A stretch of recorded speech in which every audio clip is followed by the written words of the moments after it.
How are we to deal with tectonic shifts to something that we use definitionally to define ourselves, but over which we have zero control? Welcome to Strip Cover Lit, where we squeeze the bigger picture out of literature. I'm Adrian Fort, and we are here for another poetry discussion, which will take place in the Poetry Discussion playlist here on the channel. Today's poem is known as Dover Beach by Matthew Arnold, and it reads as such. The sea is calm tonight. The tide is full. The moon lies fair upon the straits. On the French coast the light gleams and is gone. The cliffs of England stand glimmering and vast out in the tranquil bay. Come to the window. Sweet is the night air. Only from the long line of spray where the sea meets the moon-blanched land, listen, you hear the grating roar of pebbles which the waves draw back and fling at their return up the high strand, begin and cease, and then again begin with tremulous cadence slow, and bring the eternal note of sadness in it. Sophocles long ago heard it on the Aegean, and it brought into his mind the turbid ebb and flow of human misery. We find also this in the sound a thought. Hearing it by this distant northern sea, the sea of faith, was once too at the full, and round the earth's shore lay like the folds of a bright girdle furled. But now I only hear its melancholy, long withdrawing oar, retreating to the breath of the night wind down the vast edges drear and naked shingles of the world. Ah, love, let us be true to one another, for the world which seems to lie before us is a land of dreams, so various, so beautiful, so new, hath really neither joy nor love, nor light, nor certitude, nor peace, nor help for pain. And we are here as on a darkling plain, swept with confused alarms of struggle and flight, where ignorant armies clash by night.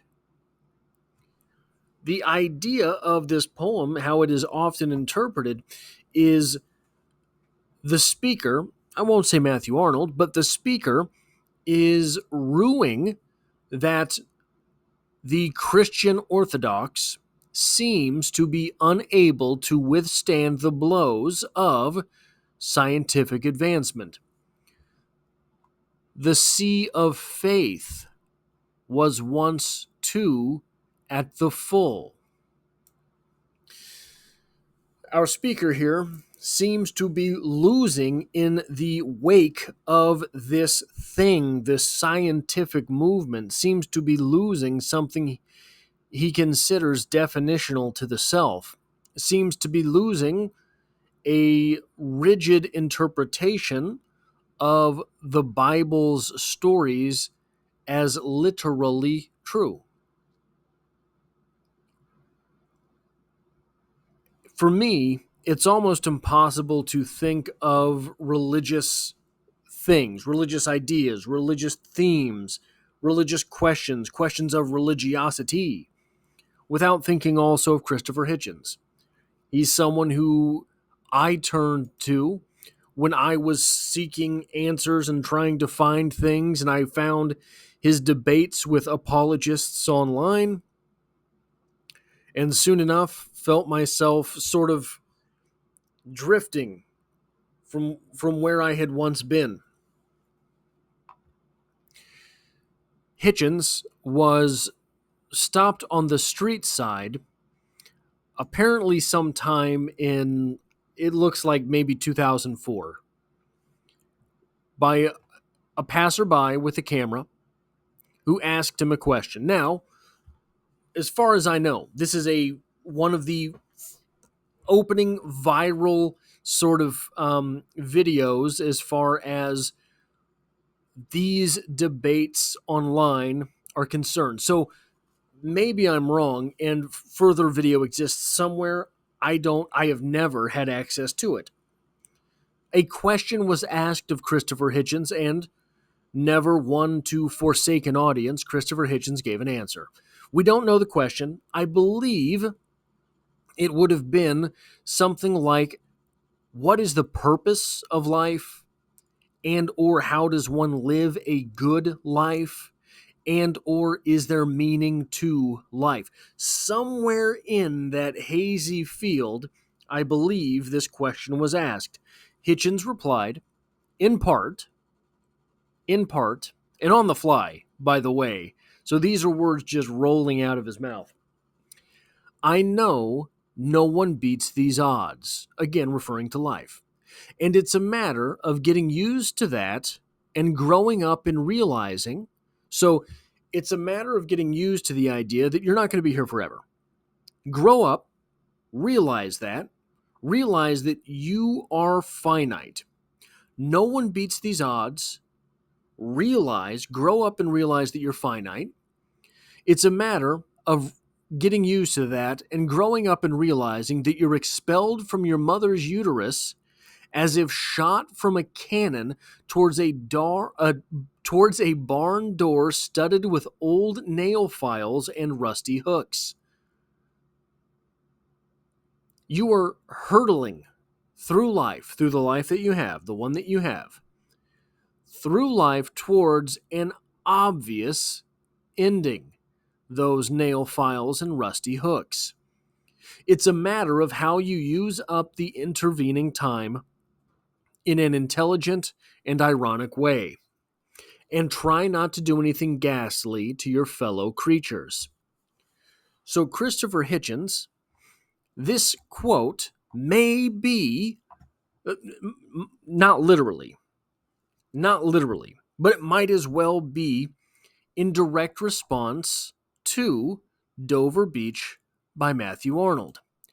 Matthew Arnold, our speaker in this poem, is basically saying, the sea is calm tonight, the tide is full, the moon lies fair upon the straits. We are setting the visual of the physical world. Sophocles long ago heard it on the Aegean.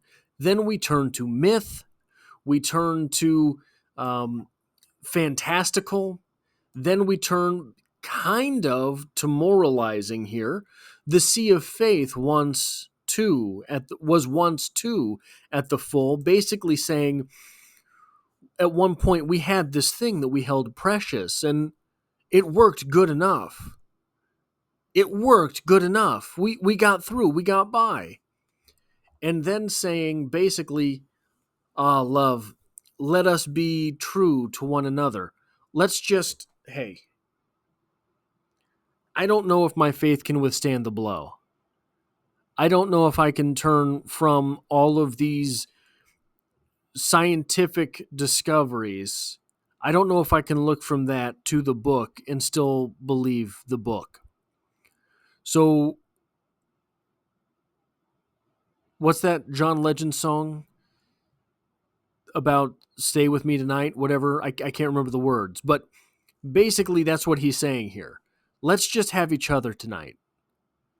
I don't know where tomorrow will take us.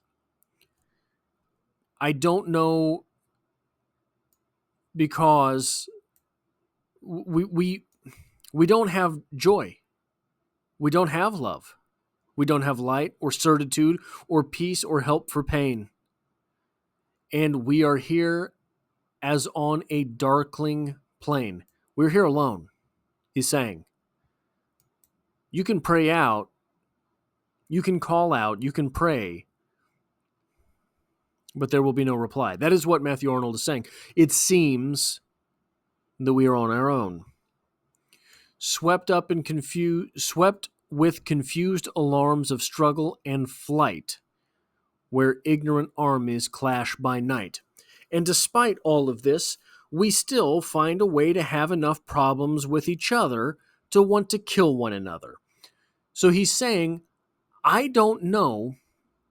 Stay with me tonight, because I don't know where these tectonic shifts in myself will take me by the morning. I don't know where this will be. I don't know where this will be come the morning light. And Christopher Hitchens says to that, I know no one beats these odds. And it's a matter of getting used to that and growing up and realizing that you're expelled from your mother's uterus as if shot from a cannon towards a barn door studded with old nail files and rusty hooks. It's a matter of how you use up the intervening time in an intelligent and ironic way. And try not to do anything ghastly to your fellow creatures.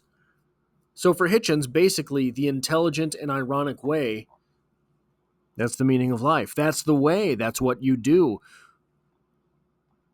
Is poetry intelligent and ironic? The best poetry is at least one or the other, intelligent or ironic. The very best poetry is both intelligent and ironic.